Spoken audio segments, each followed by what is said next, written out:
Hello friends, welcome to my channel. आज मैं आपको क्लास 10th हिंदी के चैप्टर अपनी अपनी बीमारी के महत्वपूर्ण प्रश्न उत्तर बताऊंगी, इसलिए आप मेरी वीडियो को पूरा देखिएगा और मेरे चैनल को लाइक, सब्सक्राइब और शेयर करना ना भूलिए।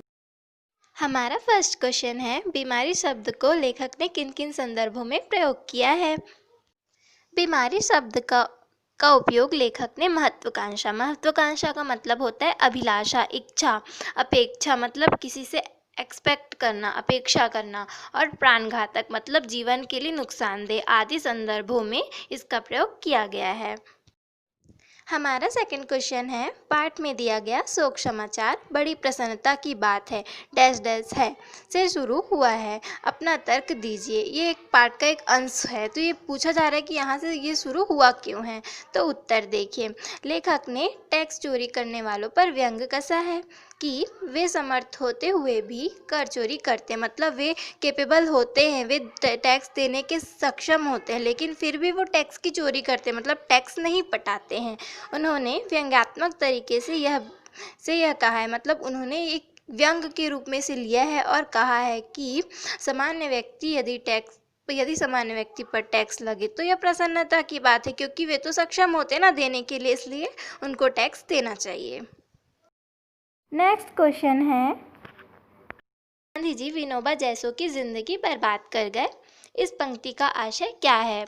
तो उत्तर देखिए, इस पंक्ति का आशय यह है कि जो आदर्शवादिता आज लोगों के दुख का कारण बन गई है। आदर्शवादिता मतलब आदर्श की राह पर, सच्चाई की राह पर चलना लोगों के दुख का कारण बन चुकी है आज। गांधी जी, विनोबा भी क्या करता था, गांधी जी के आदर्श पे चला और लास्ट में क्या हुआ, उसे बेईमानी का सामना करना पड़ा। आपने जैसे पढ़ा ही होगा लेसन में, ठीक है। तो इस प्रकार जो भी आज के समय में ईमानदार व्यक्ति का आज के समय में जीना बहुत मुश्किल हो गया है। हमारा फोर्थ क्वेश्चन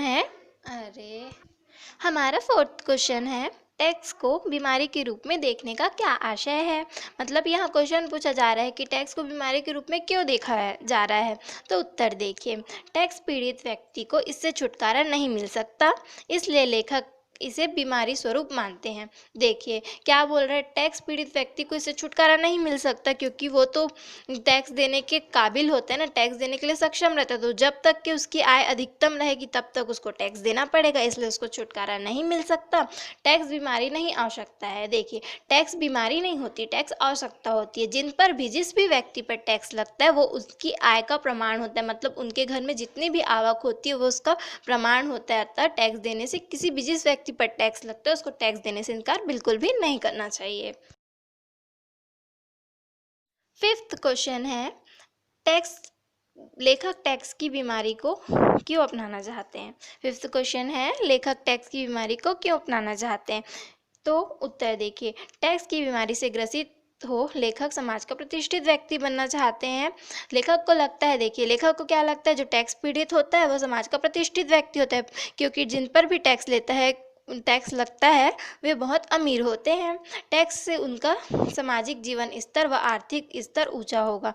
तो लेखक को लगता है कि टैक्स देने से क्या होगा, उनका जो सामाजिक जीवन स्तर है और आर्थिक स्तर दोनों ऊंचा हो जाएगा और वे प्रतिष्ठित व्यक्ति बन जाएंगे और उनकी प्रतिष्ठा, उनका मान सम्मान बढ़ जाएगा। जमीन और मजदूर में लेखक ने क्या समानता बताई है। यहाँ क्वेश्चन पूछा जा रहा है कि जमीन और मजदूर में क्या समानता है। उत्तर, जमीन और मजदूर में लेखक ने यह समानता बताई है कि वह भी जमीन के समान विवश और मजबूर रहता है। मतलब कौन मजबूर रहता है, मजदूर।